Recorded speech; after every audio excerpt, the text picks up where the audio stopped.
Good evening. Good evening. कहां तक पढ़ लिया था?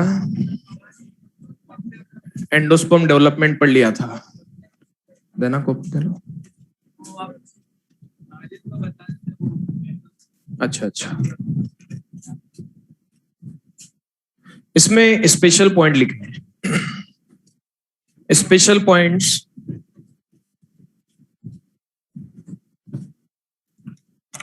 पहला पॉइंट है, हाँ इसी का है, ट्रेपेसी, ऑर्किडेसी एंड पोडोस्टेमेसी।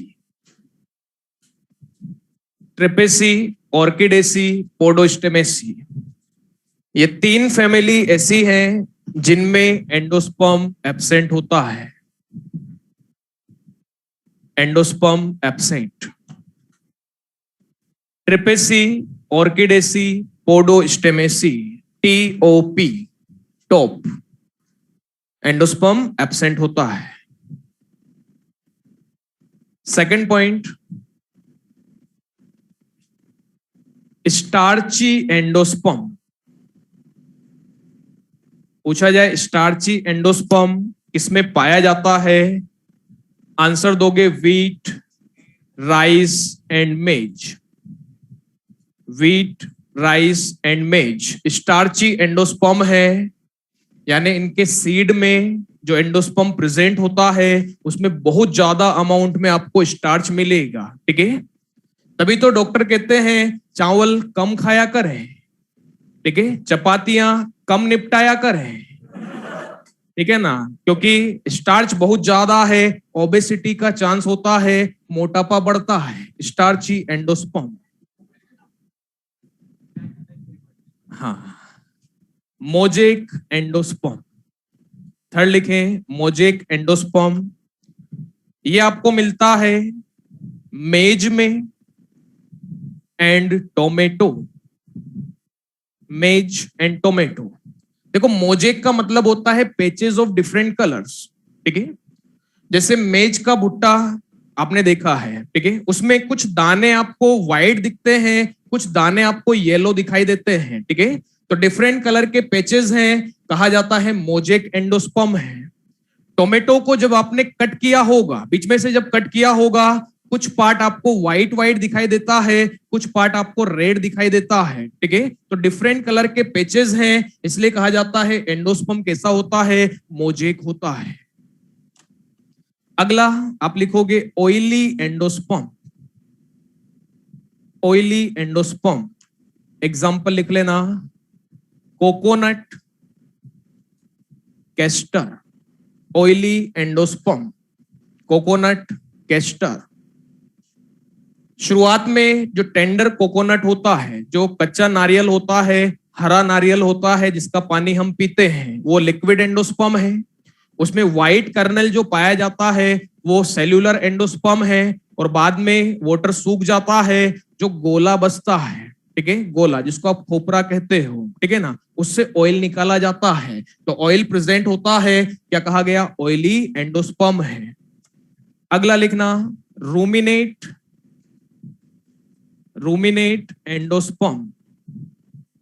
रूमिनेट एंडोस्पर्म ये मिलता है एरिका नट।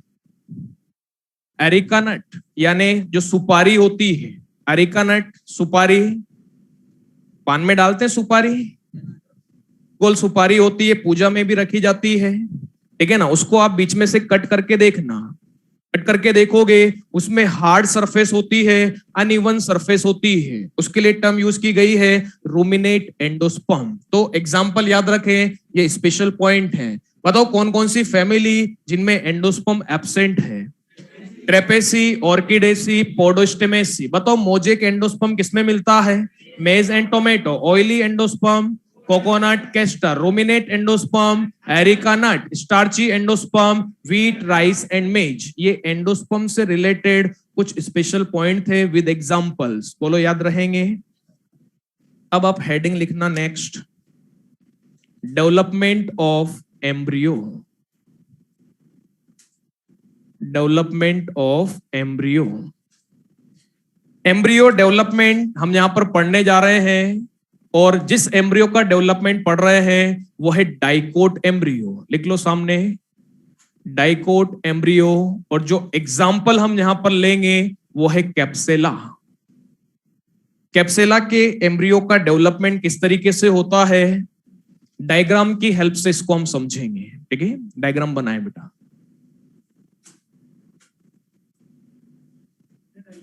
बेटा ऐसे बनेगा, हॉरिजॉन्टल बना लेना, हॉरिजॉन्टल।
हाँ, होस्टोरियल सेल।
बन गया।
ये रेंज है।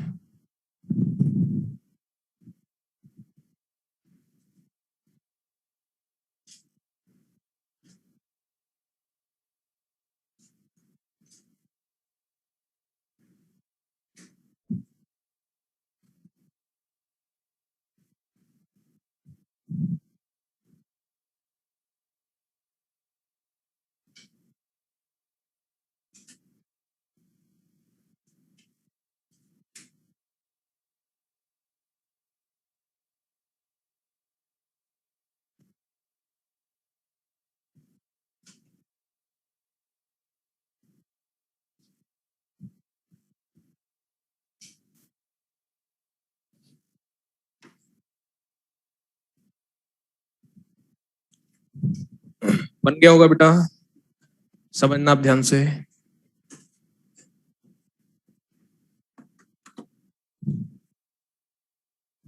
एम्ब्रियो का डेवलपमेंट हम यहां पर समझ रहे हैं। तो देखो, याद रखना, जाइगोट से एम्ब्रियो का बनना कहलाता है एम्ब्रियोजेनी। एक टर्म तो आप याद रखना, एम्ब्रियोजेनी, या इसी को आप कहोगे एम्ब्रियोजेनेसिस। जाइगोट से एम्ब्रियो का बनना क्या कहलाएगा? एम्ब्रियोजेनी, या इसी को क्या कहा जाएगा? एम्ब्रियोजेनेसिस। यहां पर जिस एम्ब्रियो का डेवलपमेंट हम पढ़ रहे हैं, कौन सा है? Dicot embryo. और एग्जाम्पल क्या लिया? कैप्सेला। बताओ कैप्सेला कौन सी फैमिली से बिलोंग करता है? क्रूसीफेरी। तो यहां पर इस डेवलपमेंट को कहा गया crucifer type of development. Crucifer type of development. और मोस्टली एंजियोस्पर्म में इसी तरह का डेवलपमेंट देखा जाता है, क्रूसीफर टाइप ऑफ डेवलपमेंट। सबसे पहले कैप्सेला में एम्ब्रियो के डेवलपमेंट को देखा था, साइंटिस्ट का नाम है हैंस्टिन। साइंटिस्ट का नाम भी याद रखना। सबसे पहले किसने देखा? हैंस्टिन ने देखा। और कैप्सेला क्रूसीफेरी का मेंबर है, इसलिए कहा गया crucifer type of development. Clear सभी को? अब देखो, समझना ध्यान से। ये मैंने यहां पर बनाया ओव्यूल, ठीक है। ओव्यूल में ये वाला पार्ट है एम्ब्रियो से, जिसमें माइक्रोपाइल एंड की तरफ क्या है? जाइगोट है। जाइगोट माइक्रोपाइल एंड की तरफ है, यानी एम्ब्रियो का डेवलपमेंट भी कौन से एंड की तरफ होगा? माइक्रोपाइलर एंड की तरफ होगा। जहां पर जाइगोट है वहीं पर तो एम्ब्रियो बनेगा, क्योंकि जाइगोट में ही डिवीजन होंगे और जाइगोट से ही एम्ब्रियो बनता है। ये ऊपर जो स्ट्रक्चर मैंने बनाई है, बोलो ये क्या है? एंडोस्पर्म। और कौन सा एंडोस्पर्म है? Cellular endosperm. कई सारी सेल आपको यहां पर दिख रही है, सेल्यूलर एंडोस्पर्म है। आपको पता है एंडोस्पर्म वो टिश्यू होता है जो डेवलपिंग एम्ब्रियो को न्यूट्रिशन प्रोवाइड करता है। यानी पहले सर्टेन अमाउंट में एंडोस्पर्म बनता है, उसके बाद एम्ब्रियो का डेवलपमेंट स्टार्ट होता है ताकि एम्ब्रियो को न्यूट्रिशन मिल सके। आ रही बात समझ में? अब देखो, यहां से मैंने जाइगोट लिया और यहां पर आपके सामने रख दिया।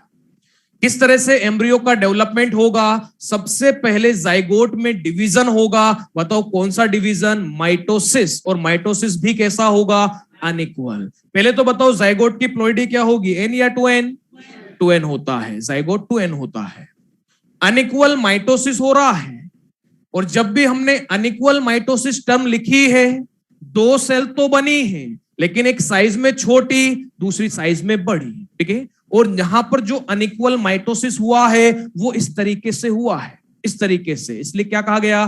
ट्रांसवर्स डिवीजन है। आई बात समझ में?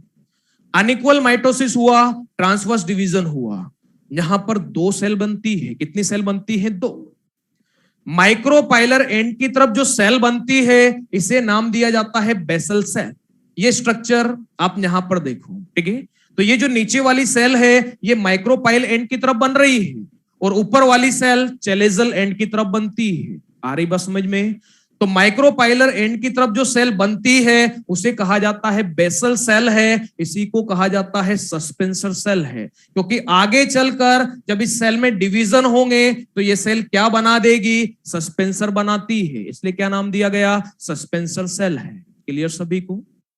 चेलेजल एंड की तरफ, ऊपर की तरफ जो छोटी सेल बनती है इसे कहा जाता है एपिकल सेल है, इसी को कहा जाता है टर्मिनल सेल है, और इसी को नाम दिया गया एम्ब्रियोनल सेल है। कौन सी सेल है? Embryonal cell. क्योंकि जब इसमें माइटोसिस होंगे तो इससे क्या बनेगा? एम्ब्रियो बनेगा। एम्ब्रियो बनेगा इसलिए सेल को नाम दिया एम्ब्रियोनल सेल है।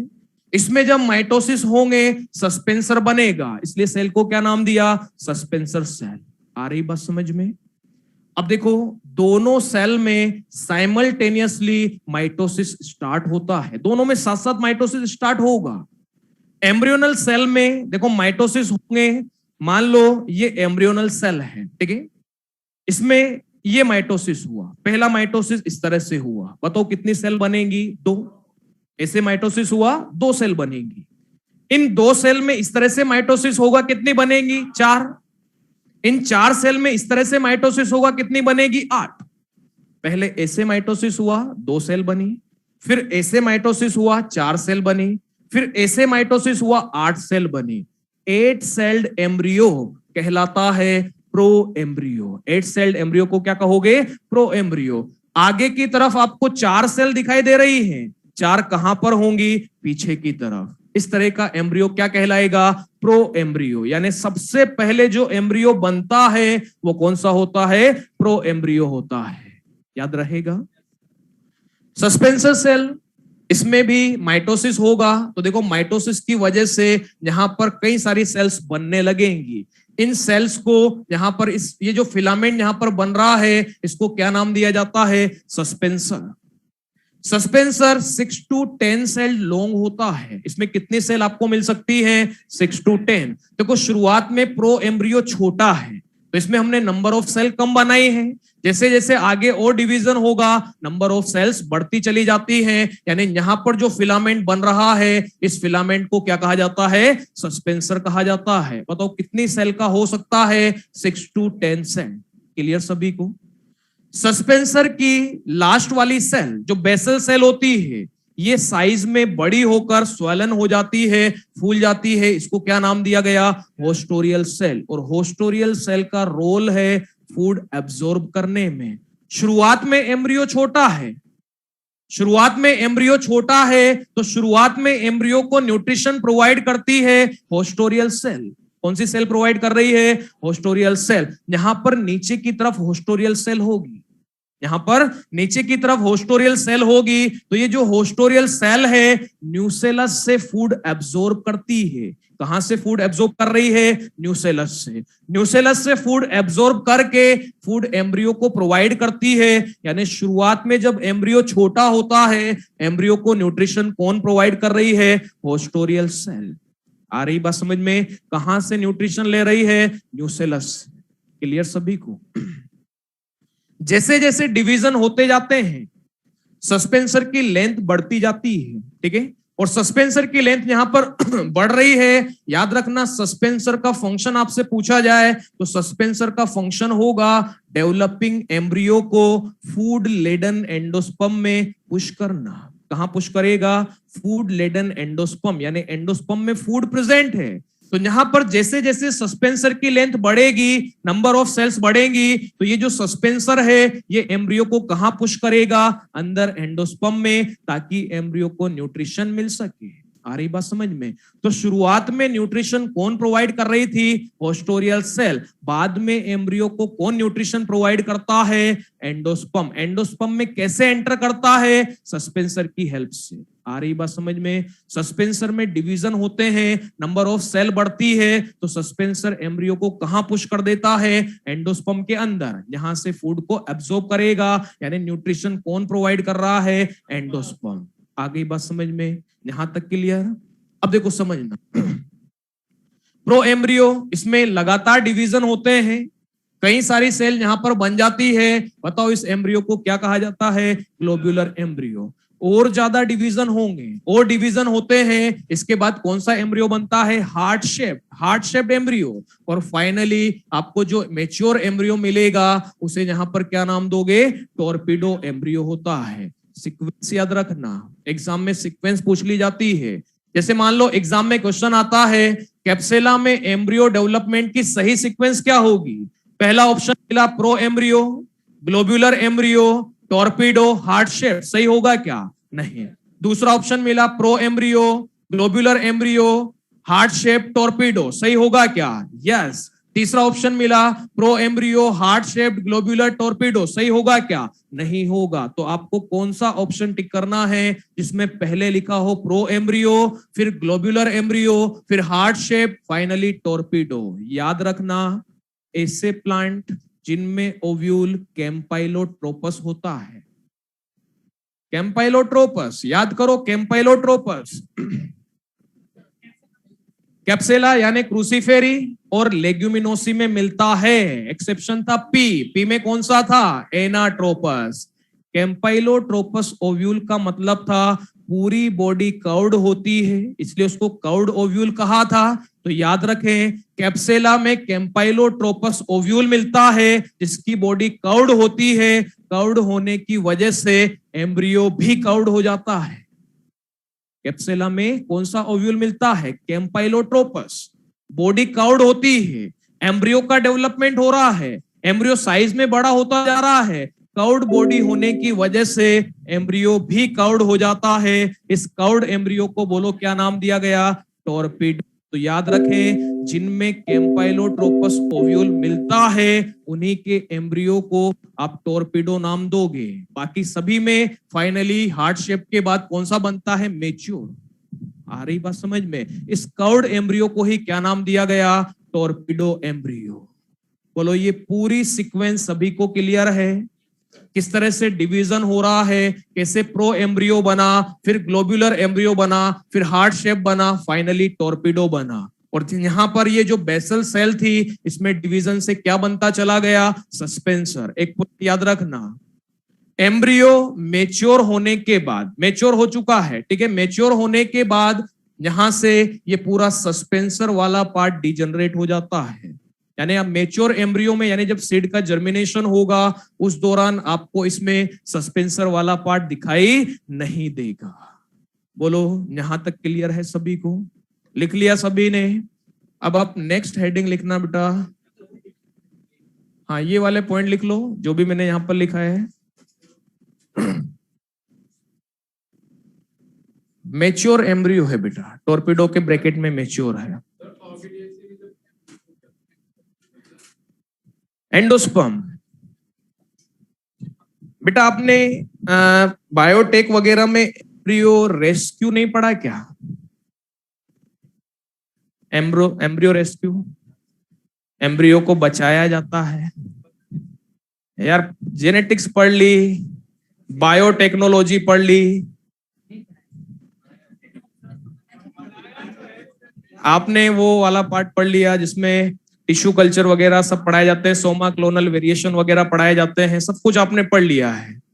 याद रखना ऑर्किड का जो एग्जाम्पल है, ऑर्किड में एम्ब्रियो तो बन गया, ठीक है, लेकिन ट्रिपल फ्यूजन नहीं होता। अब ट्रिपल फ्यूजन नहीं होगा तो एंडोस्पर्म नहीं बनता, और एंडोस्पर्म नहीं बनेगा तो एम्ब्रियो को न्यूट्रिशन नहीं मिलेगा। तो अगर उस केस में आप एम्ब्रियो को नहीं बचाओगे तो फिर वो उसकी डेथ हो जाती है, ठीक है। यानी ऑर्किड में वेजिटेटिव प्रोपोगेशन देखा जाता है, लेकिन अगर सेक्सुअली प्रोपोगेट कराना है तो उस केस में एम्ब्रियो का रेस्क्यू किया जाता है, एम्ब्रियो को बचाया जाता है, वहां से उस सीड में से एम्ब्रियो को निकाल कर लेबोरेटरी में रखा जाता है। ये एम्ब्रियो रेस्क्यू पढ़ाया होगा आपको, इसलिए मैंने ये पॉइंट नहीं बताया था, अदरवाइज मैं बता देता, क्योंकि बायोटेक वगैरह में पढ़ाया जाता है बेटा। तभी तो हम कहते हैं ऑर्किड के जो सीड होते हैं वो बहुत छोटे होते हैं, बहुत हल्के होते हैं, लाइट वेट होते हैं, क्योंकि एंडोस्पर्म ही नहीं है। आ रही बात समझ में? ये आप याद रखना बेटा, अगर नहीं भी पढ़ा है वहां पर तो मैंने बता दिया है, इसे आप जरूर याद रखें। बोलो, क्लियर है सभी को? हाँ हाँ, एंटीपोडल सेल एक्चुअली बेटा उनका फंक्शन है, फाइनली जब जाइगोट रेस्टिंग फेज में जाता है, ठीक है, यानी जब एंडोस्पर्म का डेवलपमेंट होता है तो जाइगोट उस बची हुई सिनर्जिड से भी फूड एब्जॉर्ब करता है, एंटीपोडल से भी एब्जॉर्ब करता है। नहीं तो एंटीपोडल खत्म हो जाती है ना, फिर डिजनरेट हो जाती है, उसके बाद एंडोस्पर्म बनता है। याद करो मैंने लास्ट क्लास में जब एंडोस्पर्म डेवलपमेंट पढ़ाया था, फाइनल जो डायग्राम हमने यहाँ पर बनाया था उसमें जाइगोट था, प्राइमरी एंडोस्पर्म न्यूक्लियस था, बस एंटीपोडल सिनर्जिड सब खत्म हो गई थी, डिजनरेट हो गई थी। तो एक तरह से एम्ब्रियो को यानी जाइगोट को न्यूट्रिशन प्रोवाइड करके वो डिजनरेट हो जाती है और जाइगोट रेस्टिंग स्टेज में चला जाता है, उसके बाद एंडोस्पर्म का डेवलपमेंट हो जाता है। ठीक है बेटा, सीधे बैठो ना यार, आराम से बैठो। मिटा दूं क्या? नेक्स्ट हेडिंग लिखो, dicot embryo, structure of dicot embryo. हाँ, डायग्राम तो पूरे टॉपिक में ही है, बिना डायग्राम के तो कुछ समझ में नहीं आएगा, ऐसा लगेगा सर के ऊपर से चला गया। हाँ, निपट जाओगे वरना।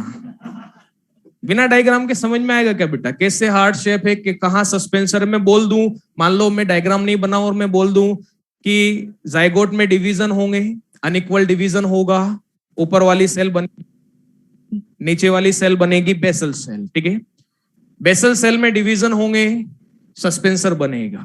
जब तक आपको दिखाएंगे नहीं सस्पेंसर कैसा है तो कैसे पता चलेगा सस्पेंसर का रोल क्या है? सस्पेंसर आप तो सोचोगे वो बाइक का सस्पेंसर होगा, ठीक है ना। तो बिना डायग्राम के ये टॉपिक समझना पॉसिबल नहीं है बेटा, ठीक है ना। मॉड्यूल में, डायरेक्ट मॉड्यूल में बता दूं, फिर वो उसी तरह से स्टूडेंट पढ़ता है जिस तरह से टीचर पढ़ा रहा है। जैसे मैं बोर्ड पर कुछ डायग्राम नहीं बनाऊं, बस मैं ऐसे खड़ा हो गया, मॉड्यूल में सब कुछ लिखा है, ठीक है, बोलता जा रहा हूं इस पेज पर ये है, डायग्राम देख लेना बेटा, इस पेज पर ये है, तो मजा आएगा क्या पढ़ने में? कोई मजा नहीं है, वो एक तरह से टाइम पास हो रहा है, ठीक है ना। टॉपिक तो जल्दी खत्म हो जाएगा, लेकिन शुरुआत में बच्चों को अच्छा भी लगेगा कि हाँ सर लाइन मिल रही है, आप बोले जा रहे हो, हर एक लाइन लिखी हुई है, डायग्राम भी मॉड्यूल में बने हुए हैं, मजा आ रहा है। लेकिन जब आप पढ़ने बैठोगे ना तो मॉड्यूल के पेज, इतने सारे पेज हैं इस टॉपिक में कि आपको पढ़ने का मन ही नहीं करेगा, ठीक है ना। लेकिन एक बार डायग्राम बन गया और डायग्राम से आपने समझ लिया, सीक्वेंस माइंड में सेट हो गई, तो फिर इसको आप भूलोगे नहीं बेटा। जब भी आप पढ़ने बैठोगे, रिवाइज करने बैठोगे, जल्दी कवर हो जाएगा, टाइम कम लगेगा। तो ये बेनिफिट होता है डायग्राम्स का, ठीक है। लिखो heading, structure of dicot embryo, structure of dicot embryo.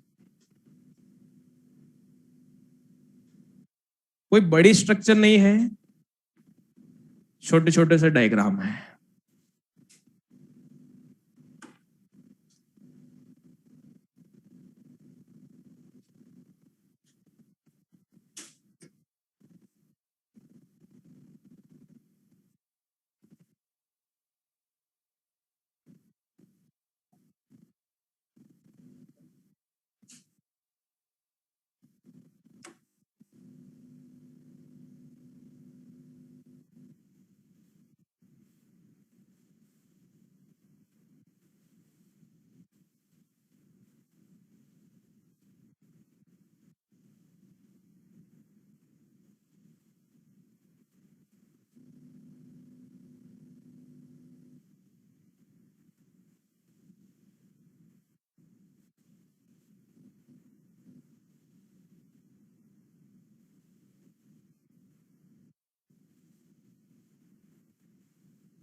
नहीं, कोई पॉइंट नहीं है।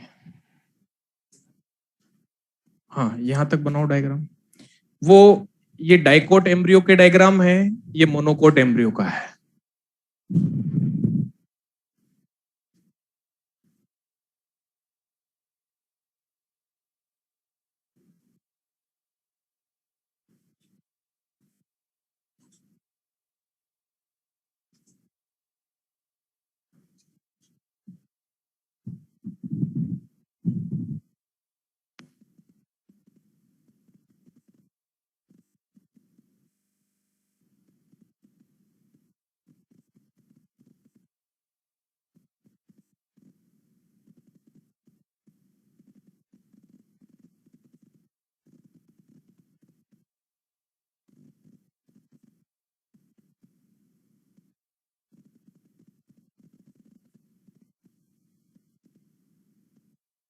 ये वाला कोलियोराइजा, COLEORRHIZA, कोलियोराइजा बताएंगे अभी।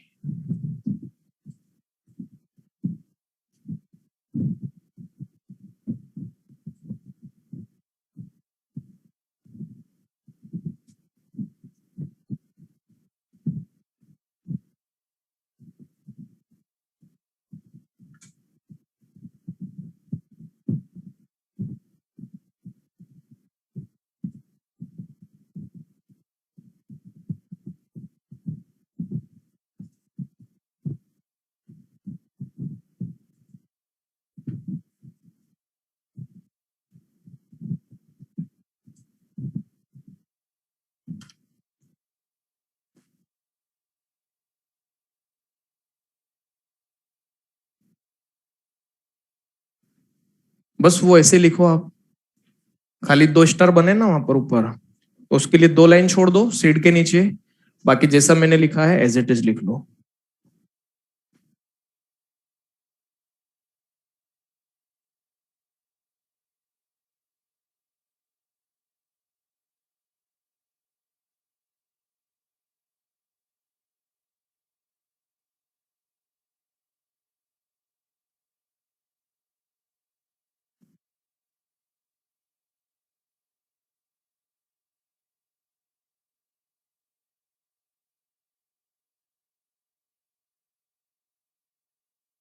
Leaf primordia, PRIMORDIA, leaf primordia. उसके ऊपर कोलियोप्टाइल है बेटा, COLEOPTILE, कोलियोप्टाइल।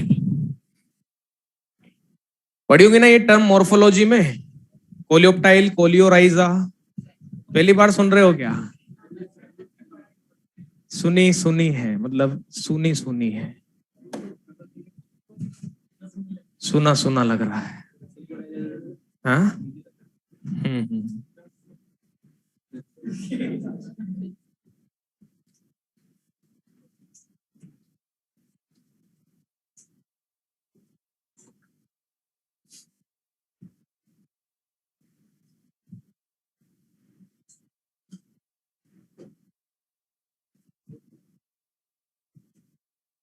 क्या ये 2 पॉइंट? हाँ, 2 पॉइंट छोड़ देना यहाँ पर। Seed coat, embryo, endosperm. नहीं, कोई जगह नहीं छोड़नी, आप तो एक सीड कोड लिखकर नीचे एम्ब्रियो लिख लेना, फिर एंडोस्पर्म लिख लेना। जो भी सामने आएगा मैं यहाँ लिखा दूंगा, बस एक लाइन में हो जाएगा। ऑनलाइन स्टूडेंट नोट कर लिया क्या बेटा?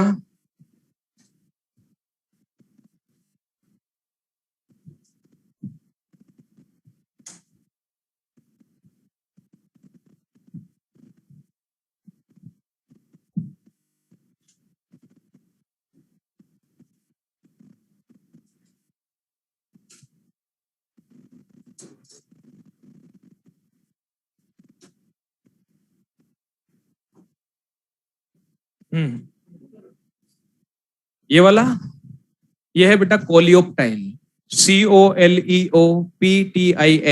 कोलियोप्टाइल। उसके नीचे लीफ प्राइमोर्डिया, ये plumule, epicotyl, epiblast, hypocotyl, radicle, root cap, coleorhiza. हो गया। गया? समझना बेटा, structure of dicot embryo. Dicot और मोनोकोट एम्ब्रियो हमें समझना है, ठीक है, इंपॉर्टेंट स्ट्रक्चर है। यहां पर ये जो ब्लैक कलर में मैंने स्ट्रक्चर बनाई है, ये एम्ब्रियो की एक्सिस होती है, जिसको क्या कहा गया? Embryonal axis. इसी को नाम दिया जाता है टिगेलम, ठीक है। एम्ब्रियो की एक्सिस को क्या कहा जाता है? टिगेलम कहा जाता है। यहां पर ये दो जो स्ट्रक्चर बनी हैं, बताओ ये दो क्या हैं? कोटिलिडन्स। पूछा जाए डाइकोट एम्ब्रियो में कितने कोटिलिडन मिलते हैं? दो, तभी तो डाइकोट कहा गया। और मोनोकोट एम्ब्रियो में एक ही कोटिलिडन होता है, उसे मोनोकोट कहा गया। इस स्ट्रक्चर को थोड़ा बड़ी साइज में करके हम यहां पर समझ रहे हैं। ये जो ब्लैक कलर की स्ट्रक्चर है, ये मैंने यहां पर बना दी, क्या कहोगे? Embryonal axis. एम्ब्रियोनल एक्सिस में ये वाला जो पार्ट है, ये हमने जो लाइन यहां पर बनाई है, इसे कहा जाता है नोड। क्या कहा जाता है? नोड। यहां नोड से निकलते हैं कोटिलिडन्स। क्या निकलते हैं? कोटिलिडन्स। अब कोटिलिडन को यहां पर रेफरेंस पॉइंट माना जाता है, यानी एम्ब्रियोनल एक्सिस का वो पार्ट जो कोटिलिडन से ऊपर होता है, क्या कहलाएगा? एपिकोटाइल। एपी मतलब ऊपर, ठीक है, एपिकोटाइल। बिलो पार्ट क्या कहलाएगा? हाइपोकोटाइल। याद रखना, ठीक है। कोटिलिडन से ऊपर वाला पार्ट एम्ब्रियोनल एक्सिस का क्या कहलाएगा? एपिकोटाइल। नीचे वाला पार्ट हाइपोकोटाइल। एपिकोटाइल का टिप पार्ट कहलाता है प्ल्यूमूल। यहां ऑब्लिक करके लिख लो, स्टेम टिप। प्ल्यूमूल, इसे आप स्टेम टिप भी कहोगे। यानी प्ल्यूमूल से क्या बनेगा? स्टेम बनेगा।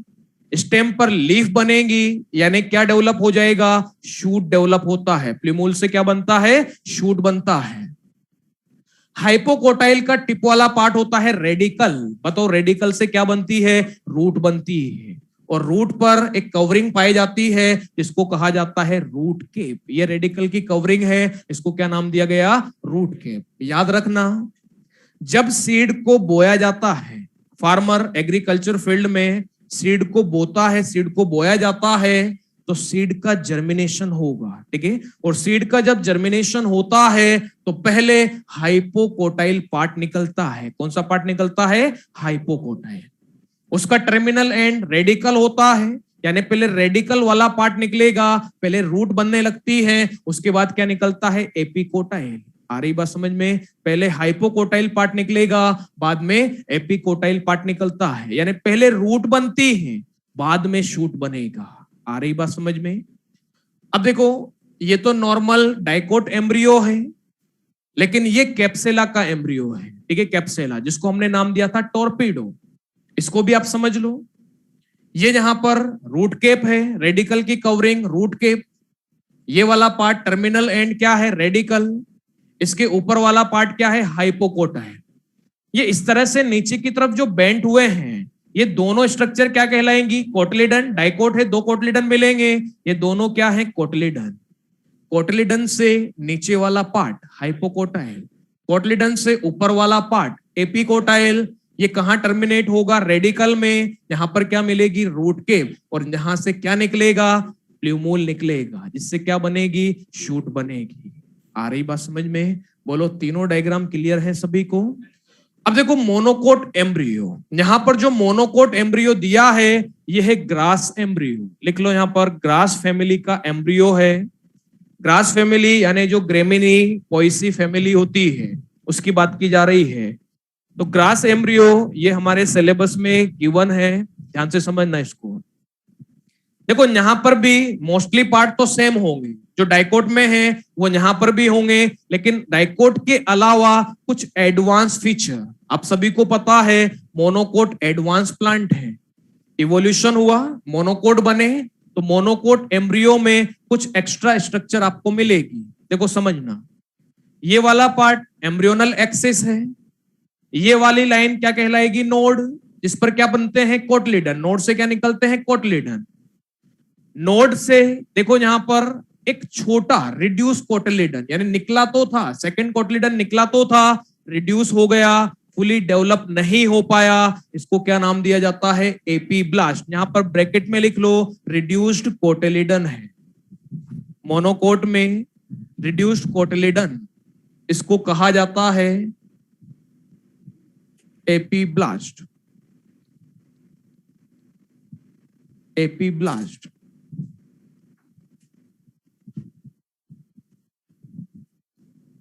एक मिनट बेटा, कैमरा मैंने जूम आउट नहीं किया था, तो डाइकोट एम्ब्रियो क्लियर हो गया क्या आपको, जो ऑनलाइन स्टूडेंट हैं? डाइकोट एम्ब्रियो क्लियर हो गया ना बेटा? कोई दिक्कत नहीं, मोनोकोट एम्ब्रियो कंटिन्यू करें? चलो ठीक है, वो जूम आउट करना ही भूल गया। तो देखो, ये यहां पर मोनोकोट एम्ब्रियो में ये तो है ब्लैक कलर वाली एम्ब्रियोनल एक्सिस, जिसे आप टिगेलम कहोगे। ये है नोड, यहां से रिड्यूस कोटलिडन निकला, जिसको क्या कहा, एपीब्लास्ट। ये आगे डेवलप नहीं हुआ। मोनोकोट में डेवलप कोटलिडन पाया जाता है, एक ही कोटलिडन होता है, जिसको नाम दिया गया स्कूटेलम। इसे इंपोर्टेंट लगा लो, पूछा जा सकता है मोनोकोट एम्ब्रियो के कोटलिडन को क्या कहा जाता है, स्कूटेलम कहा जाता है। बताओ इसकी प्लोइडी एन 2n या 3n? 2n, क्योंकि एम्ब्रियो का पार्ट है, एम्ब्रियो 2n होता है, स्कूटेलम की प्लोइडी भी क्या होगी, 2n होगी। अब देखो, यहां से कोटलिडन से ऊपर वाला पार्ट क्या कहलाएगा, एपिकोटाइल। नीचे वाला पार्ट हाइपोकोटाइल। एपिकोटाइल का टर्मिनल एंड प्लूमूल, इसका टर्मिनल एंड रेडिकल। रेडिकल पर पाई जाती है रूट केप, यहां तक तो कॉमन है, ठीक है। अब देखो, प्लूमूल यानी जो स्टेम टिप वाला पार्ट होता है, मोनोकोट एम्ब्रियो में यहां पर कुछ छोटी छोटी लीफ बन जाती है, उन्हें नाम दिया गया लीफ प्राइमोडिया। क्या कहा गया, लीफ प्राइमोडिया। यानी आगे चलकर यही वेल डेवलप लीफ में कन्वर्ट हो जाती है, ठीक है, लीफ प्राइमोडिया कहा गया। मोनोकोट एम्ब्रियो में लीफ प्राइमोडिया एंड प्लूमूल को एक कवरिंग प्रोटेक्शन प्रोवाइड करती है। इस कवरिंग को नाम दिया गया है कोलियोप्टाइल। पूछा जाए मोनोकोट एम्ब्रियो में प्लूमूल को प्रोटेक्शन प्रोवाइड करने वाली होलो कवरिंग क्या कहलाती है, कोलियोप्टाइल। ये लीफ लाइक स्ट्रक्चर होती है, होलो लीफ लाइक स्ट्रक्चर होती है, इसको नाम दिया गया कोलियोप्टाइल, यानी टिप पार्ट को प्रोटेक्शन प्रोवाइड करती है। इसी तरह से यहां पर नीचे की तरफ रूट केप के बाहर की तरफ अनडिफरेंशिएटेड सेल की लेयर पाई जाती है, कवरिंग पाई जाती है, जो रूट को प्रोटेक्शन प्रोवाइड कर रही है। क्या नाम दिया जाता है, कोलियोराइजा। तो याद रखें, कोलियोप्टाइल, कोलियोराइजा दोनों प्रोटेक्टिव लेयर है, जो एम्ब्रियो को प्रोटेक्शन प्रोवाइड कर रही है। और याद रखें, coleoptile and coleorhiza only monocot embryo में आपको मिलेगा, डाइकोट एम्ब्रियो में नहीं होता, क्योंकि इवोल्यूशन के दौरान जब मोनोकोट बने, सबसे एडवांस प्लांट बने, तो इनके एम्ब्रियो में डाइकोट एम्ब्रियो से कुछ स्ट्रक्चर एक्स्ट्रा दिखाई दी। यानी यहां पर कुछ लीफ बन गई, क्या नाम दिया, लीफ प्राइमोडियम। यहां पर कवरिंग बन गई, क्या नाम दिया, कोलियोप्टाइल। और रेडिकल पर भी कवरिंग बन गई, क्या नाम दिया, कोलियोराइजा। तो आपसे पूछा जाए, बताओ कौन से एम्ब्रियो में कोलियोप्टाइल एंड कोलियोराइजा मिलेंगे, आंसर दोगे मोनोकोट एम्ब्रियो, डाइकोट एम्ब्रियो में नहीं होते। बोलो, स्ट्रक्चर क्लियर है? ये जरूर याद रखना बेटा, स्कूटेलम ये नाम पूछा जाता है। मोनोकोट एम्ब्रियो का कोटलिडन क्या कहलाएगा, स्कूटेलम। बताओ प्लोइडी क्या होगी, जितनी भी स्ट्रक्चर है सबकी प्लोइडी क्या होगी, 2n, क्योंकि एम्ब्रियो 2n होता है। क्लियर है सभी को? तो ये एम्ब्रियो की स्ट्रक्चर यहां पर कंप्लीट हुई। अब हम बात करने जा रहे हैं सीड के बारे में।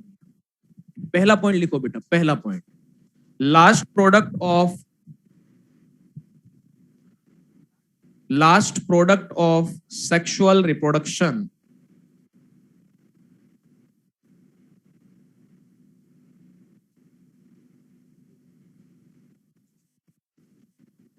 बेटा अभी मैं आपको फर्स्ट डायग्राम एक्सप्लेन कर दूंगा, ठीक है। जो ऑनलाइन स्टूडेंट हैं, जो आप देख नहीं पाए थे, वापस एक्सप्लेन कर दूंगा, लेकिन अभी कंटिन्यू रखो। सीड में पहला पॉइंट क्या लिखा, हाँ, last product of sexual reproduction. Second point लिखो, फर्टिलाइज्ड ओव्यूल। बेटा डाइकोट हो या मोनोकोट हो, डाइकोट कोटलिडन पूछा जाए, मोनोकोट कोटलिडन पूछा जाए, एम्ब्रियो की बात हो रही है, प्लोइडी 2n होगी। एम्ब्रियो पूरी स्ट्रक्चर 2n होती है, ठीक है। हाँ, क्या लिखा आपने, हाँ, फर्टिलाइज्ड ओव्यूल, यानी ओव्यूल का फर्टिलाइजेशन हो चुका है और आफ्टर फर्टिलाइजेशन ओव्यूल किसमें कन्वर्ट हो जाता है? सीड में। यानी फर्टिलाइज्ड ओव्यूल को आप क्या कहोगे? सीड कहोगे। अब देखो समझना, सीड की स्ट्रक्चर की बात की जाए तो स्ट्रक्चर में आपको 3 पार्ट मिलेंगे। सबसे बाहर की तरफ जो प्रोटेक्टिव कवरिंग होती है, हार्ड कवरिंग, जो एम्ब्रियो को प्रोटेक्शन प्रोवाइड करती है, इसको कहा जाता है सीड कोट। बताओ, ओव्यूल के इंटेग्यूमेंट फर्टिलाइजेशन के बाद किसमें कन्वर्ट हो जाते हैं? सीड कोट में। यानी सीड कोट आपको आउटर सीड कोट भी मिलेगा, इनर सीड कोट भी मिलेगा। बताओ, आउटर सीड कोट को क्या नाम दोगे? टेस्टा। बेटा टेस्टा बताया था, आउटर इंटेग्यूमेंट कन्वर्ट हो जाता है टेस्टा में और इनर कन्वर्ट होता है टेगमेन में। पढ़ चुके हैं, ठीक है। ओव्यूल सीड में कन्वर्ट होगा तो outer integument outer seed coat बन जाएगा, जिसको आप कहोगे testa. Inner integument inner seed coat बन जाएगा, जिसे आप कहोगे टेगमेन। बोलो क्लियर है? अब देखो, सीड कोट के अंदर की तरफ होता है एम्ब्रियो और एक टिश्यू होता है जिसको कहा जाता है एंडोस्पर्म। एम्ब्रियो तो हमने पढ़ ही लिया, dicot embryo, monocot embryo, detail में हमने इसको समझ लिया है। अब हम बात करने जा रहे हैं एंडोस्पर्म के बारे में। कुछ प्लांट ऐसे होते हैं जिनके सीड में एंडोस्पर्म एब्सेंट होता है, कुछ प्लांट ऐसे होते हैं जिनके सीड में एंडोस्पर्म प्रेजेंट होता है। तो जिनके सीड में एंडोस्पर्म एब्सेंट होता है उन्हें कहा जाता है non endospermic. Non endospermic seed, seed की बात हो रही है बेटा, नॉन एंडोस्पर्मिक सीड, इसी को कहा गया नॉन एल्बुमिनस सीड। लिख लो यहां पर एंडोस्पर्मिक सीड और इधर एल्बुमिनस सीड। जिस तरह से एग में, एनिमल की बात कर रहे हैं, जिस तरह से एग में एल्बुमिन प्रोटीन डेवलपिंग एम्ब्रियो को न्यूट्रिशन प्रोवाइड करने में हेल्प करती है, उसी तरह से प्लांट में एंडोस्पर्म डेवलपिंग एम्ब्रियो को न्यूट्रिशन प्रोवाइड करता है। तो एंडोस्पर्म और एल्बुमिन ये एक दूसरे के क्या हैं? होमोलोगस होते हैं, ठीक है। तो यहां पर नॉन एंडोस्पर्मिक को नॉन एल्बुमिनस कह दिया, एंडोस्पर्मिक को एल्बुमिनस कह दिया। अब देखो नाम से पता चल रहा है, ऐसे सीड जिनमें एंडोस्पर्म, बोलो प्रेजेंट या एब्सेंट? एब्सेंट होगा, क्या कहलाएगा? Non endospermic. लिखो पहला पॉइंट यहां पर, नॉन एंडोस्पर्मिक सीड में पहला पॉइंट लिखना, endosperm absent, endosperm absent. Example लिखो डाइकोट्स, एग्जाम्पल लिखना डाइकोट्स। यानी जो डाइकोट प्लांट होते हैं, डाइकोट एंजियोस्पर्म होते हैं, उनके सीड में एंडोस्पर्म नहीं मिलता, एंडोस्पर्म एब्सेंट होता है। एंडोस्पर्म को डेवलपिंग एम्ब्रियो कंज्यूम कर लेता है। यानी एंडोस्पर्म में जो फूड प्रेजेंट होता है उसे एम्ब्रियो अपने कोटिलिडन में स्टोर कर लेता है। तो याद रखें, डाइकोट एम्ब्रियो में जो कोटिलिडन पाए जाते हैं वो बहुत ज्यादा थिक होते हैं, मोटे होते हैं, फ्लेशी होते हैं, क्योंकि उनमें क्या प्रेजेंट है? Stored food. जो एंडोस्पर्म में फूड प्रेजेंट था, एम्ब्रियो ने कहां स्टोर कर लिया? कोटिलिडन्स में। इसलिए डाइकोट में एंडोस्पर्म खत्म हो जाता है, हम कहते हैं डाइकोट में एंडोस्पर्म एब्सेंट होता है। लेकिन एक्सेप्शन लिखो, लिखो एक्सेप्शन। बताओ क्या होगा एक्सेप्शन? वेरी गुड, कैस्टर लिख लो। एक्सेप्शन कैस्टर, कैस्टर डाइकोट है, ठीक है, कैस्टर डाइकोट है, एंडोस्पर्म एब्सेंट होना चाहिए था, लेकिन एक्सेप्शनली यहां पर एंडोस्पर्म प्रेजेंट होता है। कैस्टर के बारे में मैंने आपको बताया था, कैस्टर में कैरेंकल भी प्रेजेंट होता है, कैस्टर में पेरिस्पर्म भी प्रेजेंट होता है, कैस्टर में एंडोस्पर्म भी प्रेजेंट होता है, ठीक है ना। इंपॉर्टेंट एग्जांपल है। यहां पर देखो एंडोस्पर्मिक सीड, एल्बुमिनस सीड, लिख लो यहां पर एंडोस्पर्म प्रेजेंट, एंडोस्पर्म प्रेजेंट। अब देखो इसमें मोनोकोट में एंडोस्पर्म पाया जाता है। जो मोनोकोट सीड होते हैं इनमें एंडोस्पर्म प्रेजेंट होता है, यानी डेवलपिंग एम्ब्रियो पूरे एंडोस्पर्म को कंज्यूम नहीं कर पाता, क्योंकि यहां पर एक ही कोटिलिडन होता है, फंक्शनल कोटिलिडन। तो याद रखना, डाइकोट में कोटिलिडन फ्लेशी होते हैं, थिक होते हैं, जबकि मोनोकोट का कोटलिडन कैसा होगा, थिन होता है, मेम्ब्रेनस होता है, क्योंकि यहाँ पर एंडोस्पर्म को कोटलिडन में स्टोर नहीं किया जाता, एंडोस्पर्म सीड में ही प्रेजेंट होता है, तभी तो क्या कहा गया, एंडोस्पर्मिक सीड होते हैं। एग्जाम्पल लिख लो, मोनोकोट्स, मोनोकोट्स, एक्सेप्शन लिखो, एक्सेप्शन, ऑर्किड, ऑर्किड सीड में एंडोस्पर्म एब्सेंट होता है, पढ़ा ना बेटा अभी हमने, ट्रिपेसी, ऑर्किडेसी, पोडोस्टिमेसी, एंडोस्पर्म एब्सेंट होता है, तो एक्सेप्शन याद रखना, ऑर्किड। बोलो यहां तक सभी को क्लियर है? नेक्स्ट हेडिंग लिखो। एक बार मैं स्टूडेंट्स को ये समझा देता हूं बेटा, जो ऑनलाइन थे, जिन्होंने पहले वाले डायग्राम नहीं समझे, एक बार सुन लो। स्ट्रक्चर ऑफ डाइकोट एम्ब्रियो, ये डाइकोट एम्ब्रियो की स्ट्रक्चर है। इसमें ये जो ब्लैक कलर में हमने यहां पर बनाई है बेटा, ये एम्ब्रियो की एक्सिस होती है, यानी इसको कहा गया एम्ब्रियोनल एक्सिस, इसी को नाम दिया जाता है टिगेलम। एम्ब्रियोनल एक्सिस से लेटरल साइड में, यहां पर देखो ये दो स्ट्रक्चर जो आपको दिखाई दे रही है, ये क्या है, कोटलिडन्स हैं। तो डाइकोट के एम्ब्रियो में कितने कोटलिडन मिलेंगे, 2, तभी नाम दिया गया डाइकोट है। इसी डायग्राम को थोड़ा सा हमने समझने के लिए एनलार्ज कर दिया है। ये जो ब्लैक कलर की एक्सिस है, यहां पर फिर से मैंने एक्सिस बना दी, जिसे आप कहोगे एम्ब्रियोनल एक्सिस है। यहां पर ये इसका मिड पार्ट, जहां से कोटलिडन निकल रहे हैं, इस मिड पार्ट को कहा जाता है नोड। ठीक है, यहां से कोटलिडन निकलते हैं। तो देखो, कोटलिडन से ऊपर वाला पार्ट, एम्ब्रियोनल एक्सिस में कोटलिडन से ऊपर वाला पार्ट कहलाता है एपिकोटाइल, नीचे वाला पार्ट कहलाता है हाइपोकोटाइल। एपिकोटाइल का टर्मिनल पार्ट होता है प्ल्यूमूल, इसे स्टेम टिप भी कहा जाता है, यानी यहां से स्टेम बनेगा, स्टेम पर लीव्स आएंगी, यानी प्ल्यूमूल से क्या बन जाता है, शूट बन जाता है। हाइपोकोटाइल का टर्मिनल पार्ट होता है रेडिकल, ठीक है, यानी यहां से क्या बनेगी, रूट बनती है, और इस पर क्या प्रेजेंट होती है, कवरिंग, जिसको नाम दिया गया रूट के।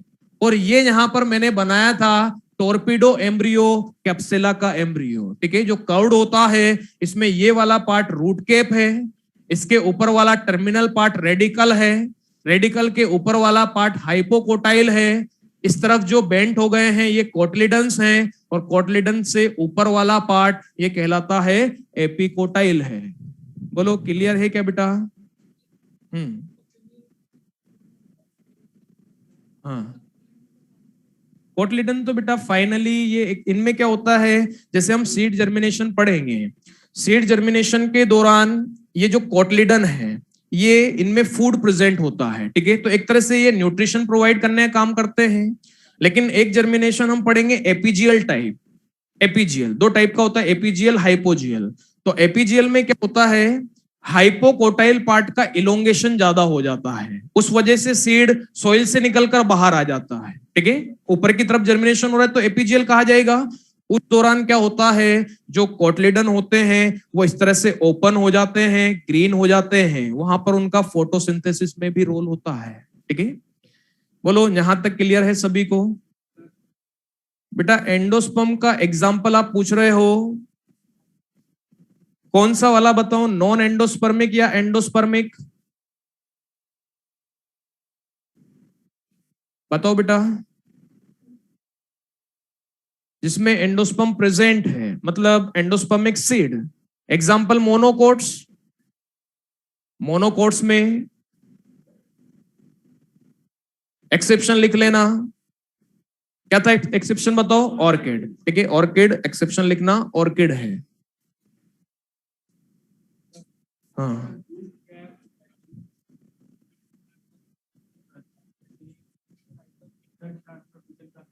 कोलियोराइजा बेटा ये कवरिंग है, ये प्रोटेक्शन प्रोवाइड कर रही है, सभी में नहीं मिलता, मोनोकोट्स में मिलेगा। नहीं, ये डिजनरेट हो जाती, फिर तो प्राइमरी रूट, सेकेंडरी रूट, कई सारी रूट बन जाती है। ये तो बेटा मेच्योर लीफ में कन्वर्ट हो जाएगी ना, ये तो लीफ बनने के पहले वाली फॉर्म है, ये हट जाएगा, यहाँ से स्टेम निकलेगा ऊपर की तरफ और फिर मेच्योर लीफ बन जाएगी। तो मेच्योर में जैसे जब प्लांट डेवलप हो जाएगा, जब प्राइमरी सेकेंडरी रूट बनने लग जाती है, कोलियोराइजा भी डिजनरेट हो जाएगा, और ऊपर जब स्टेम निकल जाता है, शूट बनने लग जाता है, तो ये कोलियोप्टाइल भी डिजनरेट हो जाता है, ठीक है। नेक्स्ट हेडिंग लिखो, structure of maize grain, structure of maize grain, मक्का के सीड की स्ट्रक्चर हमें समझनी है। ये एनसीईआरटी में दिया है, डायग्राम आपको अच्छे से याद रखना है, विद लेबलिंग याद रखना है। स्ट्रक्चर ऑफ मेज ग्रेन,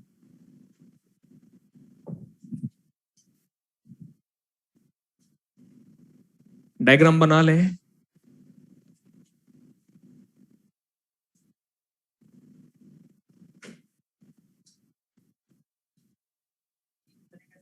हाँ, एक ही तो ग्रेन बनाएंगे।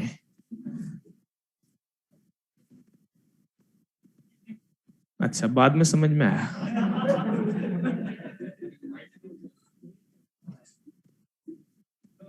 हाँ, लिखो बेटा लिखो, डायग्राम बनाओ, मजाक नहीं।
बन गया क्या?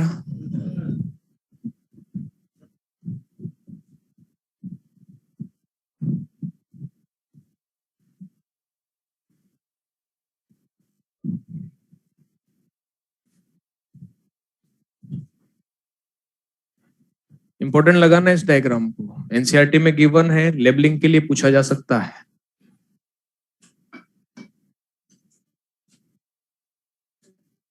हो गया? हाँ, कौन सा वाला पार्ट? स्कूटेलम, ये यहाँ पर होगा बेटा, वो यहाँ पर बनाया हुआ नहीं है, ठीक है ना? एनसीईआरटी में जो डायग्राम है उसमें भी नहीं बन रहा, लेकिन आपको ये एम्ब्रियो मैंने समझा दिया वहां पर, ठीक है? तो यहाँ पर क्या होता है? स्कूटेलम होता है। कौन सा बेटा? यहां से निकलेगा ना, यहाँ पर क्या रहेगी? नोड रहेगा। ये एपिकोटाइल पार्ट, ये हाइपोकोटाइल पार्ट, यहां से ऐसे ऊपर की तरफ जाएगा। उस स्ट्रक्चर को हम क्या कह रहे हैं? स्कूटेलम है। हो रहा ना वो डायग्राम? ये वाला पार्ट कौन सा? बीच वाला? ये पूरा? ये पूरा? ये एल्यूरोन लेयर है ना बेटा, ये वाली लाइन। हाँ, ये पूरी लाइन जो आ रही है ये एल्यूरोन लेयर है। ये ऊपर वाला पार्ट एंडोस्पर्म का है, नीचे वाला पार्ट एम्ब्रियो का है। अब देखो, मेज ग्रेन, मेज मतलब मोनोकोट, मेज मतलब मोनोकोट, तो मोनोकोट का एम्ब्रियो यहां पर रहेगा। मेज का जो ग्रेन है, मक्का का जो दाना है, जो सीड है, उसी को यहां पर फ्रूट भी कहा जाता है। यानी मेज का जो ग्रेन है वो सीड कहलाता है और फ्रूट भी कहलाता है। इसी को आप सीड कहोगे, इसी को आप फ्रूट भी कहोगे, क्योंकि यहां पर जो फ्रूट वॉल होती है, पेरिकार्प एंड सीड कोट आपस में फ्यूज होकर एक ही सरफेस बना लेते हैं। इनमें डिफरेंशिएट करना आसान नहीं है, ठीक है? पेरिकार्प यानी फ्रूट वॉल और सीड कोट दोनों आपस में फ्यूज हो गए, एक ही सरफेस यहां पर बन गई। इसलिए इसे मक्का का मेज का सीड भी कहा जाता है, मेज का फ्रूट भी कहा जाता है। ये कैरियोप्सिस होता है बेटा, नाम सुना है क्या? Fruit caryopsis, caryopsis type of fruit. यार पढ़ते हो ना मोर्फोलॉजी में? कोई बात नहीं, वहां पर ये आ जाएगा। आप तो नाम याद रखना, कैरियोप्सिस टाइप का ये फ्रूट होता है। अब देखो, ये वाला पार्ट है एंडोस्पर्म, लिख लो ब्रैकेट में स्टार्ची एंडोस्पर्म। स्टार्ची होता है, स्टार्च बहुत ज्यादा यहां पर प्रेजेंट होता है। बताया था आपको, मेज के अलावा और क्या एग्जांपल थे? व्हीट एंड राइस, ठीक है? तीनों में एंडोस्पर्म कैसा होता है? स्टार्ची। बताओ एंडोस्पर्म की ploidy N 2N 3N? 3N है ना बेटा? Endosperm, endosperm 3N।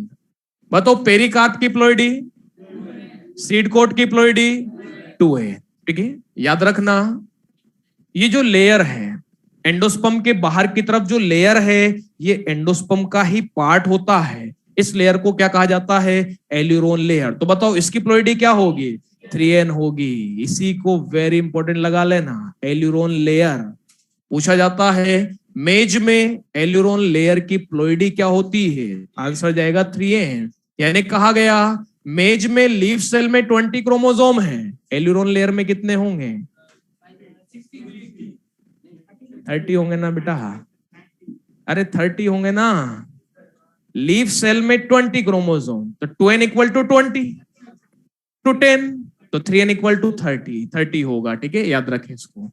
ये जो एल्यूरोन लेयर होती है ये किसकी बनी होती है? प्रोटीन की।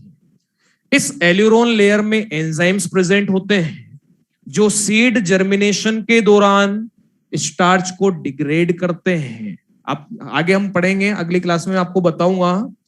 जब सीड का जर्मिनेशन होता है तो सीड जर्मिनेशन के दौरान सीड को न्यूट्रिशन की रिक्वायरमेंट होती है। मोनोकोट में न्यूट्रिशन कौन प्रोवाइड करता है? एंडोस्पर्म। तो सीड जर्मिनेशन के दौरान यहां पर जो स्टार्च प्रेजेंट है इसका ब्रेकडाउन होगा।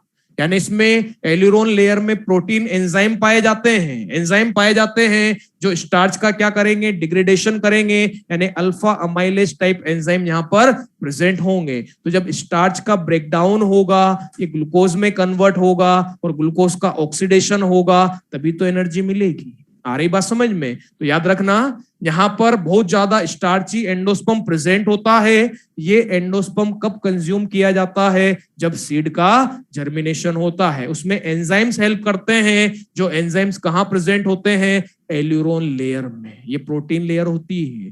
बोलो इतना क्लियर है? ये पार्ट हो गया एंडोस्पर्म। नीचे वाला पार्ट ये होता है एम्ब्रियो। ठीक है, एम्ब्रियो डिस्कस कर ही चुके हैं। ये वाले पार्ट कवरिंग को क्या कहोगे? कोलियोप्टाइल है। इस लेयर को क्या कहा गया? प्लूमोल है। यहां पर ये वाला पार्ट रेडिकल है, ये वाला पार्ट कोलियोराइजा है। यानी ये हाइपोकोटाइल वाला पार्ट, ये एपिकोटाइल वाला पार्ट। और यहां पर क्या प्रेजेंट है? कोटलेडन, जिसको कहा गया स्कूटेलम। बताओ स्कूटेलम की प्लोइडी 2n, कोलियोप्टाइल की प्लोइडी, प्लूमोल की प्लोइडी, रेडिकल, कोलियोराइजा, सभी एम्ब्रियो का पार्ट है। तो सबकी प्लोइडी क्या होगी? 2n होगी। तो ये डायग्राम याद रखना बेटा, लेबलिंग के लिए आ सकता है। और इसमें सबसे इंपॉर्टेंट पार्ट जो है वो है एल्यूरोन लेयर। ठीक है, एल्यूरोन लेयर 3n होती है, ट्रिप्लोइड होती है 3n। बाकी नेक्स्ट क्लास में मिलते हैं बेटा, नेक्स्ट क्लास में।